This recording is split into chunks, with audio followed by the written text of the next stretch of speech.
Hello friends, welcome back on Republic stenography. Dictation start होगी 5 second बाद। Start. महोदय, बच्चों को जो ज्ञान प्राप्त हो वह अनुभव से प्राप्त हो, न कि केवल स्मरण शक्ति पर आश्रित रहकर। रटाई द्वारा उन्होंने सोचा था और उच्चतम शिक्षा शास्त्रियों का भी यही विचार है कि इस प्रकार से प्राप्त ज्ञान बच्चों में जागरूकता, कार्यकुशलता, स्वतंत्र भावना पैदा करता है, जो इस जीवन के संग्राम में बहुत सहायक हो सकता है।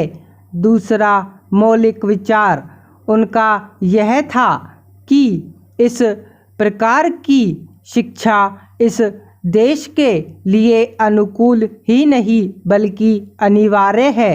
बच्चों से जो कुछ भी काम कराया जाए वह उत्पादक काम हो और उससे जो कुछ भी पैदा हो उससे शिक्षा का वह यदि पूरा नहीं तो अधिकांश निकल सके, क्योंकि यदि शिक्षा का वह दूसरे प्रकार से निकालने का प्रयत्न किया जाएगा तो वह बोझ इतना बड़ा होगा कि शिक्षा सार्वजनिक नहीं रह सकेगी।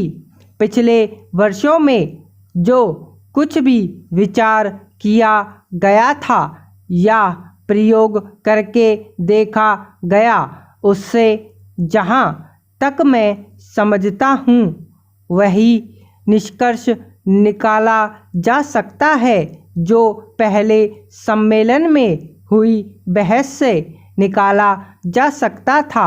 हमारे शिक्षा शास्त्रियों ने इस पद्धति की अनुकूलता और श्रेष्ठता को मान ली थी, पर उनकी दृष्टि में इसके द्वारा शिक्षा का वह निकालना असंभव ही नहीं, अनुचित भी था।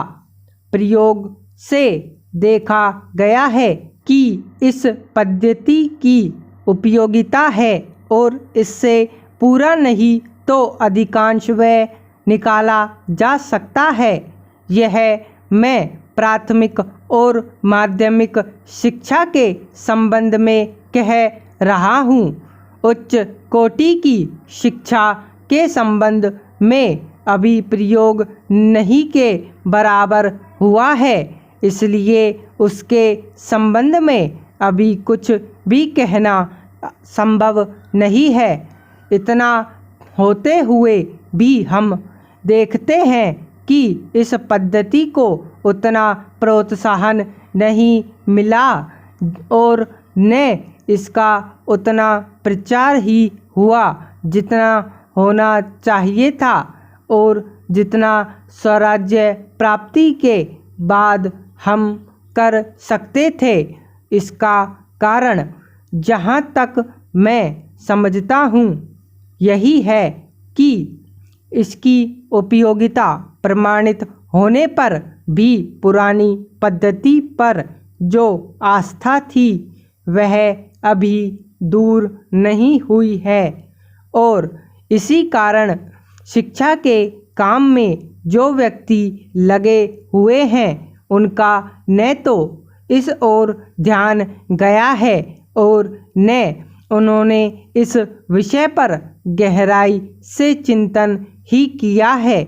आज भी हम इतना ही कह सकते हैं कि इस पद्धति का अभी केवल प्रयोग ही किया जा सकता है। इसे राष्ट्रीय कार्यक्रम मानकर हमारी सरकार ने उसको चालू करने का निश्चय नहीं किया और क्रियात्मक रूप से कुछ करने की बात तो नहीं के बराबर ही है।